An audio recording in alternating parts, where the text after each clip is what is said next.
حضرت علی کی جب شادی ہو رہی تھی حضرت فاطمہ سے رضی اللہ تعالی عنہما، ان کے پاس کوئی مکان نہیں تھا۔ ایک انصاری صحابی نے ایک حجرہ دیا ہے جس میں کہ وداع ہو کر حضرت فاطمہ، کوئی گھر نہیں تھا، فقراء صحابہ میں سے تھے، مہر دینے کے لیے کچھ نہیں تھا۔ حضور نے پوچھا کچھ ہے علی تمہارے پاس مہر دینے کے لیے؟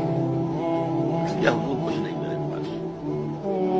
فرمایا تمہارے پاس وہ زرہ ہوتی تھی ایک؟